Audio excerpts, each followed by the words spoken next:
Hello, friends, and welcome to Season 10 of the Future Ready Librarians podcast series, Leading from the Library. This is a podcast for all librarians wherever you are in your journey. It is filled with amazing guests, important topics, and engaging conversations that will inspire, engage, and support all of us as future ready librarians. I am your host, Shannon McClintock Miller. I am the district teacher librarian at Van Meter Community School in Van Meter, Iowa, and serve as the Future Ready Librarians Leader. I have the pleasure of working within my library and school community and also with others around the country and world through Future Ready Librarian events, conferences, consulting, writing, and more. I am honored to bring these voices and the work of others to our podcast and to all of you. Well, today I couldn't be more excited for this conversation because I get to talk to two of my amazing friends from the library world. I'm going to let them introduce themselves in a second and tell what their roles are within their school. But as I was thinking about this season's podcast and things that we have talked about, when I was talking to Bill at a recent conference and we were talking about evaluations and advocacy, I thought we need to have these two on so we can talk about not only advocacy, but how we use evaluation as a tool and why it is so important. And so I think that everyone listening, as you know, we get to, which is crazy to say, till the end of the school year, and we think about all these things that we're doing, not only within our library for us, but also within our program. I think that this conversation is so timely. And so I was sitting at school today and I couldn't wait to get home to talk to you two about just using evaluation as an advocacy tool in the library and also within our school community too. So thank you guys for joining me. Absolutely. Thanks for having us. Yeah, so let's just start with Kyra and have you introduce yourself and then we'll hear from Bill. Sure. My name's Kyra Brennan. I work as the Innovation and Library Support System Specialist. I may have even said that backwards in Parkway School District, and I work with Bill. He is the actual library coordinator. I'll let him introduce himself in just a second, but I'm also the president of the Greater St. Louis School Librarians Association, and as such, I work a lot with our state level organization here in Missouri as well. Yeah. So, hi everyone. My name is Bill Bass. I am I am fortunate enough to work with Kyra. I am an innovation coordinator for instructional technology, information, library, media, and federal programs, which really means that in this context, I am responsible for our library program and innovation in my district. And so, when we think about the work that we do. We really do think about it in terms of how do we, specific to this conversation, how do we really frame our conversation so that we can be seen as leaders? And part of that lives in advocacy. And in order to advocate for yourself, you have to know your stuff and know what you're doing and all of that. And so that's really the lens with which we come to this conversation. Yeah, I have been to their district and know that not only are these two rock stars, but their whole team, they've done such a great job within Parkway. And so I think that what you will have to share today will be really helpful. And we'll make sure that people also have, if there's anything that you can point us to just in this work that you did and kind of where you started and where it is and things that you might share, I think will be helpful too. But just to start the conversation, and you mentioned advocacy, Bill. I think that it's just important maybe to start at that point and to talk about advocacy and what it looks like, and also just the importance of, telling our story and making sure that we're heard. Yeah, I think, Shannon, I think you hit it right there. Advocacy is not about really self, not about trying to save a program. It's not about trying to create bring awareness to your to the work that you're doing, what it's really about is telling your story. And telling your story is one of the ways that librarians, number one, stay relevant. Number two, make impact. Because the thing that I learned, and we've talked about this many a time, you and I, the thing that I learned long ago is if you don't tell your story, somebody else will, and it's probably not the story that you want told, right? And because everybody comes with their own lens. So it's not about controlling the narrative either. Let's be clear about that. It's about um, in order to advocate for yourself, you have to tell your story, and telling your story in the context of students and student achievement and reading and literacy and um, tech integration and all the things that librarians do, that really becomes, that kind of centers around advocacy. And so when back about 12 years ago, um, I started in this role, and one of the things that I was asked when I asked people what they wanted from me as, the leader of the program, is they wanted me to advocate for them, which is fine, and that's actually really good. But the real thing that we need to get to with library programs is not to wait for somebody else to advocate for us.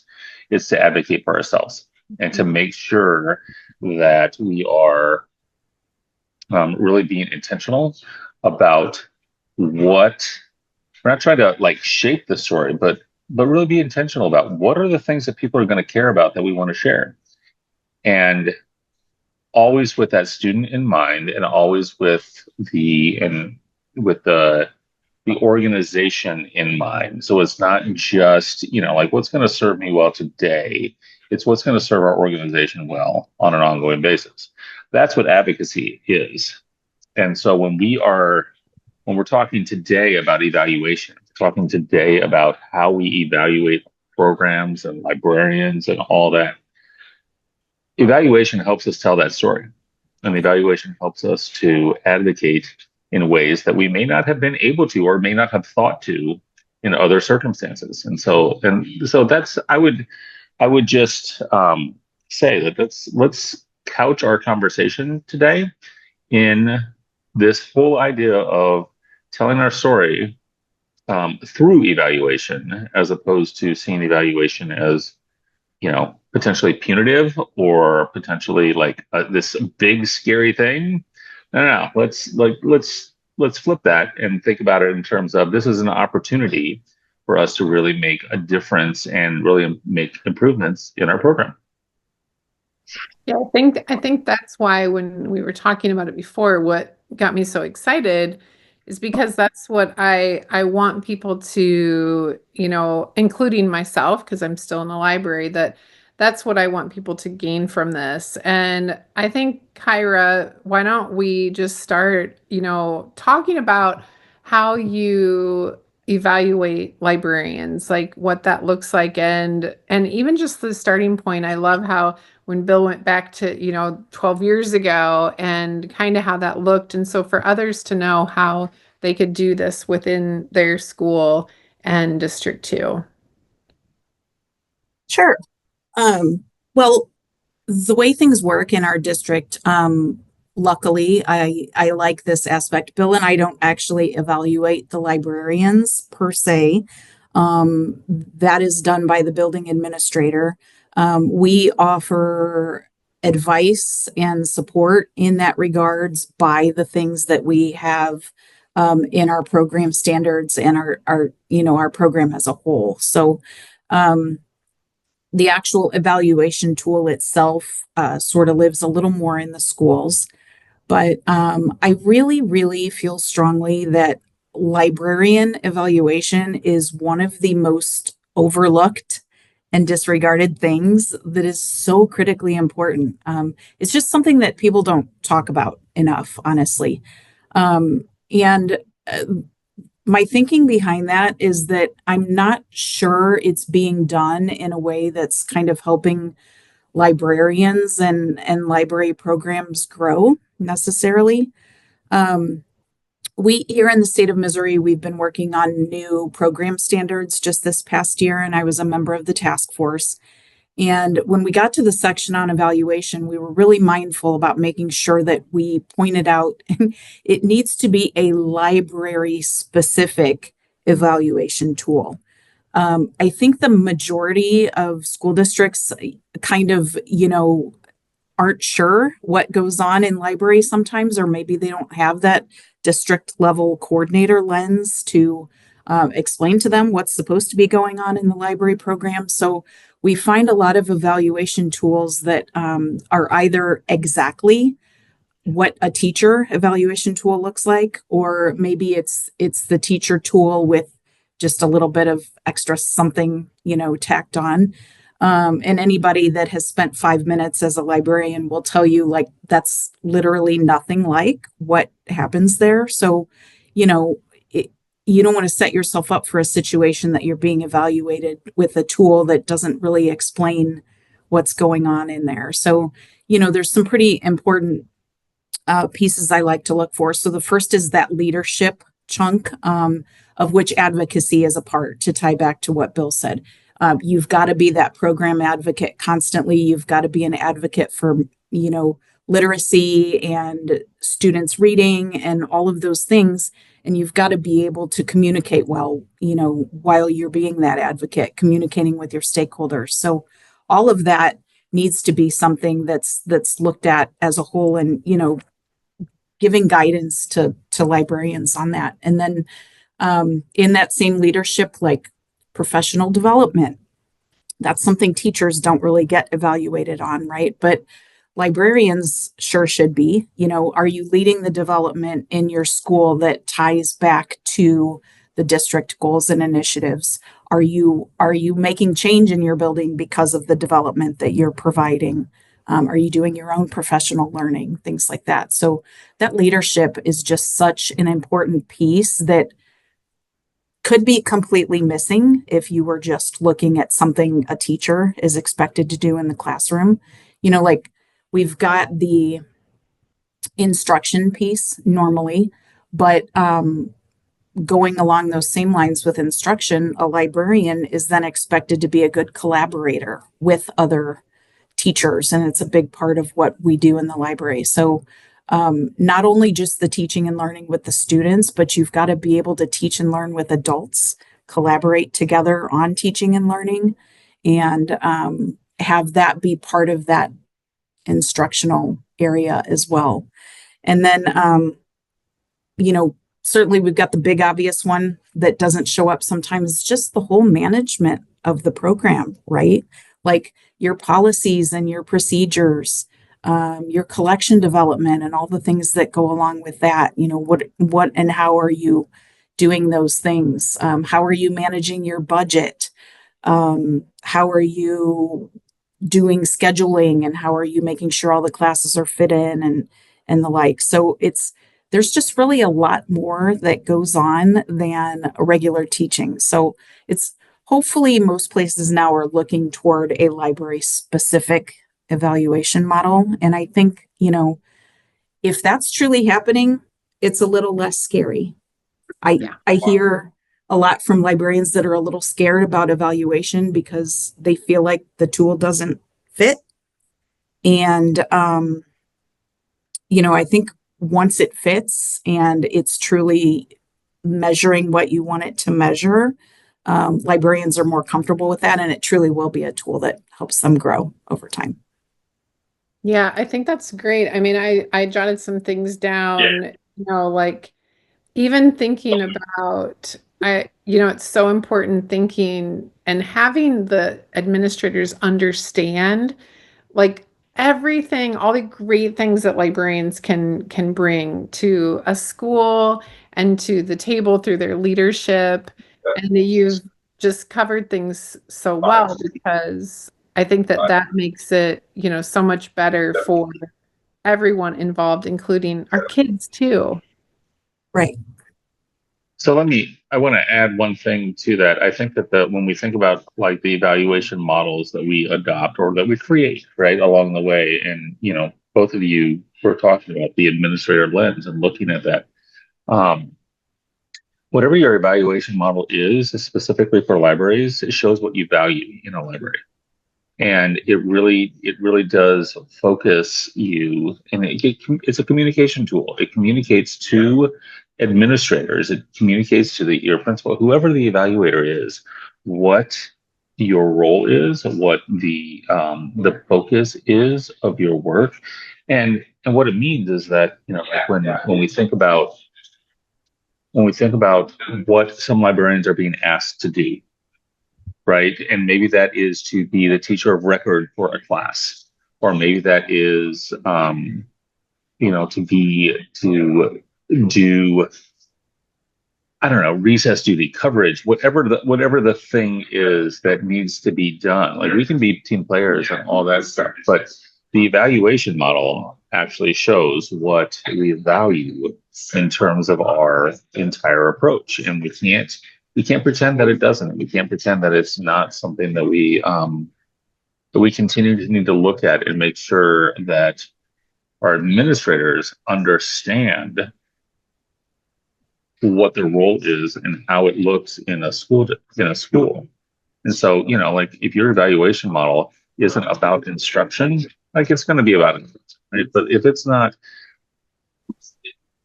you don't have the same tasks as a classroom teacher, and so they should not be the same. They should not have that similarity to them. So I want to know too, like, how do you guys get all the administrators together when you're like, how do you educate them too on the evaluation tools? Well, so look, I mean, let me be really transparent here. We don't do it all that well. I mean, like, we're still a work in progress, and we still think about it. But one thing that we do is, anytime we get a new administrator, a new principal into our school district, the first time they hear from me is with the program evaluation that we have. That kind of defines who we are and defines what our goals are, and we use that as a communication tool. It has, the four main topics of focus that we pay attention to, and then I follow up with each and every one of them. And when they are about to, throughout the year, like, I just ask. I talk to our principals and just ask and say, so, like, do you have any questions? Does this make sense to you? Does this, how's your librarian doing? And that becomes a conversation starter along the way. And that's really where, um, our evaluation tool isn't isn't where it needs to be. We recognize that, but our approach to our evaluation, I think, is pretty strong. Yeah. Part of what I do in my role is coach and work with the librarians to be the ones to have those conversations with their administrators. So, helping them to understand when they have a new administrator that they may or may not have any library background. So it's up to you as the librarian to show them what you're doing and to be that advocate for your role and how important that library program is to that school. So we also do at the end of every school year, we ask each librarian to turn in an end of year narrative. Might just be a really in-depth infographic. It could be really any format they want, but it does a good job too of sort of telling that story that we talked about earlier. And I think it's eye-opening for administrators to see that because they don't often see all the little nuts and bolts. So I really like that end of the year report or, narrative as a way to kind of sum up, their administrators as well. It's a good talking piece. And that's what I was thinking, like, all of this, the great data and things that then you pull together, you're in a district with how many librarians, like, how then is that shown? And like, what do you do with that? Because obviously that makes a big impact too, about the amazing library program that you have. Well, and I think I would also say that, one of the things that I think has helped us is, as Kyra was saying, she coaches our librarians, but we don't think we are moving away a little bit from thinking about evaluation as a single point in time, like as an end of the year thing, or as something that's formal, that is something that's done to you, and tried to position it as something that is more um, done to support you, right? And so there's the informal and there's the formal, right? And so the informal, as Kara was talking about, the end of year narrative has been great for us, and it really helps. It helps me to know as I talk to different people around our district, like what's going on, what are you proud of? And that's the question we asked through that narrative was, what are you proud of? And that's an evaluation. Determining what things you're proud of is an informal evaluation. It's a self-evaluation, but you're still evaluating the things that you care about. And you're not going to highlight the things that are, you don't highlight the things that went horribly wrong, right? And that's fine, but you still have, through that process, you have the opportunity to analyze them. And I think that the informal is as important as the formal evaluation that is done externally. And so both of those are, they kind of go hand in hand, and we don't have to think of them as separate, unless our system thinks of them as separate. And then we have to, do some finagling with our system, but that's okay. I think reflection is super, super important. And, then making change and acting on that reflection is equally important. But, I think starting out with assessment itself being formal or informal, I think that's where a lot of librarians get confused, because it's not about like administering a test and getting test results necessarily. It can just be having conversations with kids. Did you have a good conversation with a kid that's going to lead them to come back to the library again and want to read more often, or whatever? It's all of those things are, part of you evaluating your program. Yeah, and it shows. It surely shines through in the librarians that you guys have in your district. And I think for those listening, and maybe they're at a point, or even, thinking about having this conversation with their own administrators and leaders and group of librarians that they work with, just kind of sum up our conversation by telling people where they could start, or where they could look to, if this is something, that is new to them and they're looking for some guidance. Sure. I think one of the things you can just look at our program evaluation, like our overall program evaluation. It's just our website, parkwayschools.net. Under academics, you will find a library. And that's where it's innovation and library is kind of both and. But on there, we 100% have our entire process, our report that highlights the things that we've done. And it has our previous report too. So we have two, since I've been in the last 12 years, we've done this twice. We've gone through this process twice, and we will go through it again, potentially next year. It's hard to say, but it really kind of takes a broad look at everything that we're doing, how the library program is impacting our schools, and what we want to focus on for the next 3 to 5 years, to really make sure that we are focused in that way. So it's just on our website. There's lots of other things that are there as well. Kyra puts out a newsletter. We have lots of resources there. Now, it doesn't go through step by step, but it does in that report go through our process. Yeah, that's great. We're lucky that you shared that, because I think that it's so helpful. So you guys are doing amazing work, and I think the world of what you're doing with your librarians. And again, like the impact that it makes on your school systems, and most of all, your kids and your teachers, it really does. That would be a good Well, thank you for having us. We really appreciate being able to come and share. Yeah, thank you so much. And I'm sure that we'll talk about some more important topics again. But thank you guys for talking about evaluation and advocacy today. As always, thank you to all of our listeners for joining us for this episode of the Future Ready Librarian Podcast Series, Leading from the Library. And a very special thank you to our sponsors, Follett. You make a difference in our libraries, schools, and within our lives, and that of our students every day. We appreciate everything you do. I hope you can take what you learned in today's podcast and put it to use within your practice as a future-ready librarian. If I can support you in any way, please feel free to reach out to me on X or Instagram at Shannon M. Miller or to my email at shannonmcclintockmiller@gmail.com. I am always happy to help and support each and every one of you. Until next time, friends, keep finding ways to lead within and from your library.